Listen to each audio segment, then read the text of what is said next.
Sejam muito bem-vindos e sejam muito bem-vindas a mais um episódio do Pré-RicoCast. Aqui você já sabe, vai encontrar uma verdadeira maratona de conhecimento.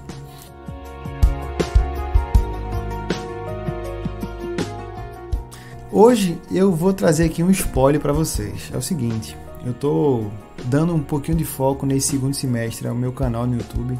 Se você não está lá ainda, é interessante que você passe a visitar mais vezes, né? Curte lá, comenta, ajuda aí esse projeto. E o primeiro vídeo que eu vou falar lá vai ser sobre o Nubank. Eu acabei de gravar aqui, hoje que eu estou gravando, dia 8/7. E esse podcast está ainda na sexta-feira, né?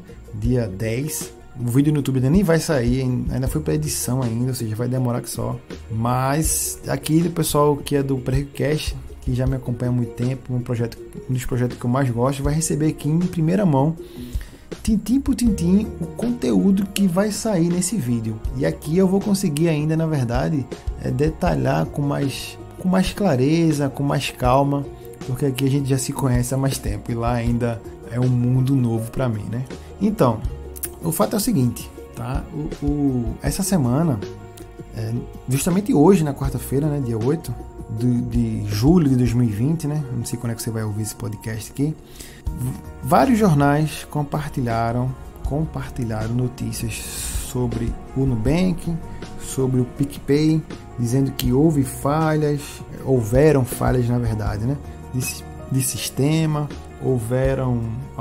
de alguma forma, deu erro lá e algumas pessoas acordaram com menos dinheiro do que quando foram dormir, né?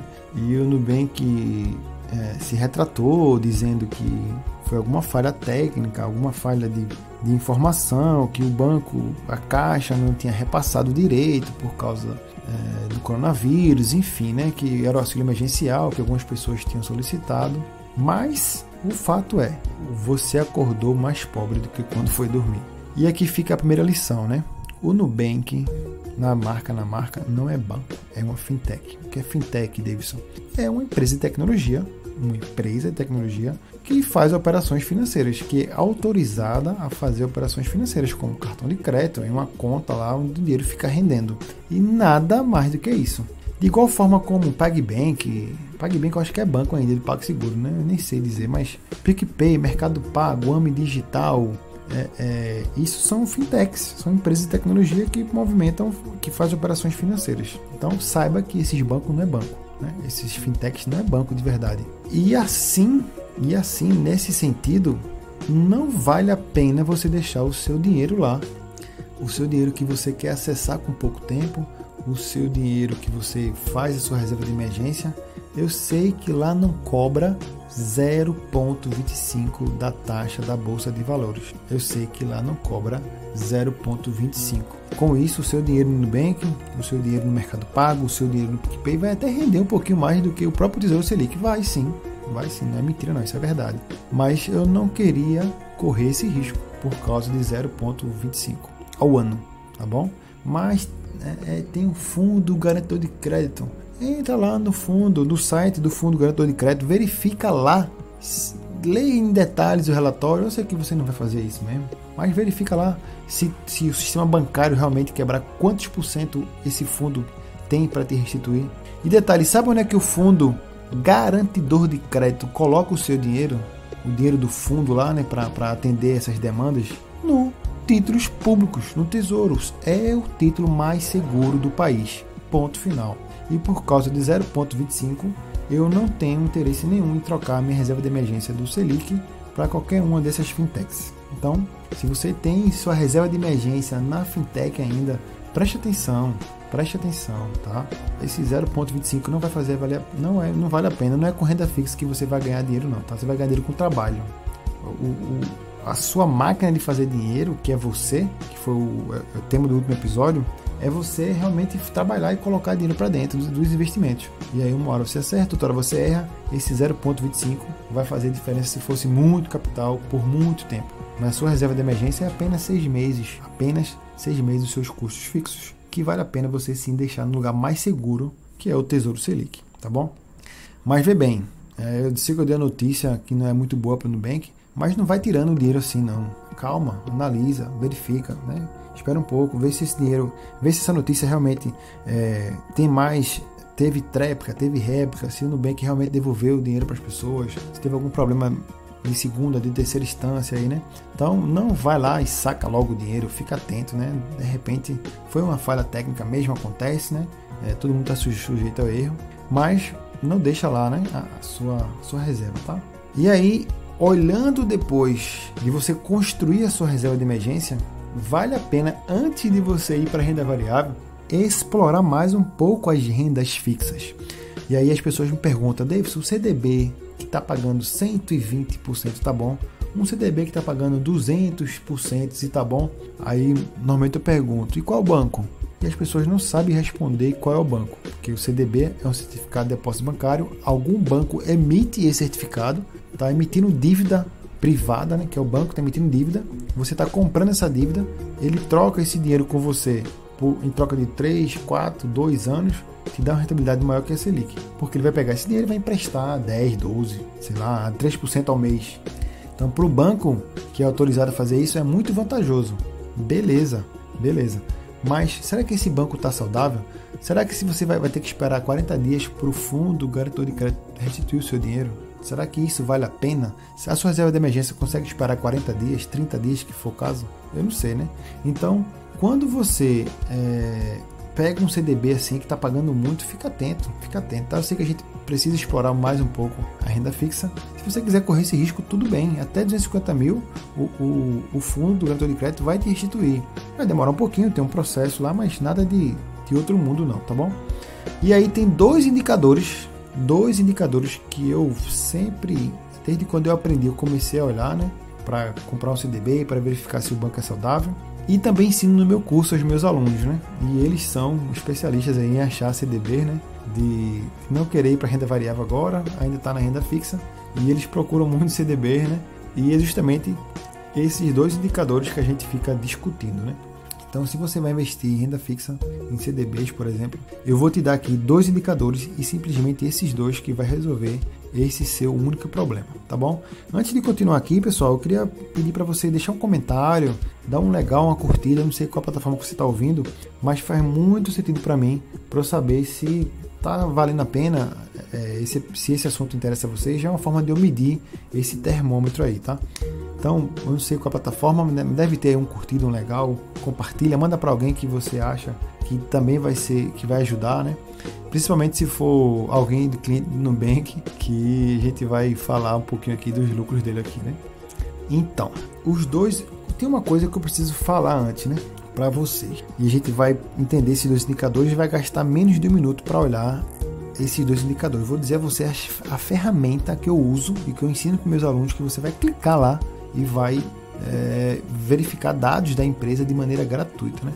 Antes eu queria entender que as pessoas e que vocês devem fazer as perguntas corretas, tá bom? Que o CDB do banco X, com um prazo de 3 anos, está pagando tantos por cento do CDI. E esse banco tem o índice de Basileia tal e lucros ou prejuízos assim. É essa informação, esse conjunto de informações que você deve interpretar, né? Antes de tomar essa decisão, beleza? E não ter nenhum problema com isso, investir com segurança. Antes de realmente te dar esses dois indicadores, nós temos que pensar nesse período de tempo. Vê bem, o CDB que está pagando muito bem, ele pode estar segurando o seu dinheiro, está prendendo você por 3 anos, por 4 anos. Eu já vi CDB de 6 anos. Pessoal, nossa economia é muito jovem. A moeda real é muito jovem, por exemplo. A cada eleição que passa no Brasil é complicado, as taxas de juros mudam, os índices econômicos mudam, o dólar sobe. Então, em 2015, por exemplo, nós tivemos inflação de mais de 10%. Então, quando você pega um CDB desse aí, em troca de 6 anos, de 7 anos, de 8 anos, fica atento, né? Fica atento, a nossa economia é muito incerteza. Não dá para guardar 6, 8 anos, não. Então, se o seu CDB que você pegou não vencer a inflação, não vale a pena ter CDB. E como você está preso a ele, você não consegue abandonar, você não consegue vender esse CDB. Só consegue vender lá no prazo determinado. Isso aí já deve ter passado por uma hiperinflação e o seu dinheiro realmente, em valores absolutos, ele não rendeu, né? Perdeu para a inflação. Então, fica atento quando você pega esses prazos muito longos. Fica atento à inflação, que a gente não sabe como é que vai ser daqui a 2 anos, 3 anos, a 4 anos. No site do Banco Central, bcb.gov, você consegue ver esses índices. A ideia é o seguinte: quanto mais prazo você faz esse acordo com esse CDB desse banco, mais chance você tem de sofrer aí com a hiperinflação e hiperinflação da nossa economia, que é muito, muito pequena ainda, né? Então, o primeiro indicador é o seguinte, é o lucro. E você sabe, hein, que empresa que não dá lucro quebra. Empresa que não dá lucro quebra. Então você vai no Google, digita assim, Banco Data. Banco Data. Banco e dados, né? Resumindo, é isso aí. E no Banco Data são mais de 409 mil balanços de instituições, 149 bancos, 122 financeiras, 191 corretoras, 1,2 mil cooperativas, são mais de 20 milhões de dados e tudo gratuito. Então, Banco Data, clica no primeiro link que aparecer no Google, você vai aparecer dentro de uma página de busca lá do Banco Data. Dessa forma, você vai clicar o nome do banco que você quer, Nubank, Inter, Neon, Santander, Bradesco, o banco que você quiser. Você vai clicar lá e vai pesquisar, vai abrir o banco, vai abrir o ícone do banco, a logomarca, aí você vai clicar nesse ícone e vai abrir um relatório, um resumo do balanço lá, tá bom? E o primeiro indicador que você deve olhar é lucro, se o banco está dando lucro. E pelo incrível que pareça, em 2017 o Nubank teve um prejuízo de 117 milhões, 2018 pouco mais de 100 milhões, em 2019 312 milhões, em 2020 até então tem uma parcial aqui de 119 milhões e 800 mil. Então começou mais ou menos, começou a melhorar, piorou e está menos até então, né? Está na parcial 2020. Então, o lucro é um fator importantíssimo que deve ser olhado, né? Eu sei que o banco está reinvestindo em tecnologia e tudo mais, mas muito prejuízo por muito tempo, não é todo mundo que consegue sustentar, né? Está contando com o dinheiro dos outros, dinheiro de outros investimentos, tá? O segundo índice é o índice de Basileia. Davidson, pelo amor de Deus, eu cheguei até agora aqui no teu podcast para tu falar o nome desse tão feio. É o seguinte, pessoal, você chegou até aqui, né? Você está subindo de nível, né? O nome é feio, mas é um fator técnico, é um índice importante na hora de medir a saúde financeira do banco, né? O Nubank, por exemplo, ele tem uma saúde financeira boa em relação à Basileia, né? Então são dois índices que eu paro e olho antes de comprar um CDB ou antes de deixar o dinheiro lá, né? Então, o índice de Basileia é o seguinte: se um banco tem um índice de Basileia de 20%, isso significa que a cada... vamos pensar aqui, tá? Se um banco tem R$100 emprestados, se ele emprestou R$100 e o índice de Basileia dele é 20%, isso quer dizer que R$20 é dele e R$80 são dos credores, são das pessoas que têm o dinheiro alocado nesse banco. O dinheiro foi captado através de CDB, através da própria conta corrente. Então, se o índice de Basileia é 50% do dinheiro que está na rua é do banco, 50% do dinheiro que está na rua é dos seus credores, dos seus acionistas, das pessoas que deixaram o dinheiro lá no banco. Então, o índice de Basileia ele vai medir o quanto o banco está colocando dele na reta. O índice de Basileia vai medir o quanto o banco está colocando dele na reta. Se um índice de Basileia alto, quer dizer que o banco é saudável e está colocando boa parte do seu dinheiro na rua, menos parte do dinheiro dos seus credores, dos seus acionistas, enfim. Então, o índice de Basileia é um fator importantíssimo para saber o quanto o banco está colocando dinheiro na rua, na praça, quantos por cento, né? E, inclusive, o Banco Central exige um mínimo de 11%, ou seja, os bancos têm que ter mais de 11% do seu capital em jogo na hora de colocar o capital dos seus clientes. Então, teoricamente, o índice de Basileia é alto, quer dizer que o banco está forte, né? Quer dizer que o banco tem bastante dinheiro na rua e menos dinheiro na rua dos seus credores. Beleza? Então, são esses dois índices que a gente deve se preocupar. Um índice padrão da economia que a gente conhece, né, que é lucro ou prejuízo, que no caso do Nubank é prejuízo, e o índice de Basileia, que por sua vez deve estar alto, deve ser um Basileia alto. Isso quer dizer que o banco está com mais dinheiro dele na rua do que o seu também. Beleza, turma? Eu, sinceramente, queria muito que fizesse total sentido isso para você. Se ficou alguma dúvida, me procura na rede social, me manda um direct lá no Instagram, tá? Essas são as formas que eu olho, que eu ensino para os meus alunos e que dá certo, que vem dando certo há bastante tempo, por sinal, né? E a gente consegue investir com mais segurança nessas modalidades, ainda em renda fixa, no que se trata especialmente em CDBs. Beleza? Fico por aqui. Muita gratidão por você ter chegado até aqui no final. Muita gratidão de você estar aqui com a gente no nosso podcast.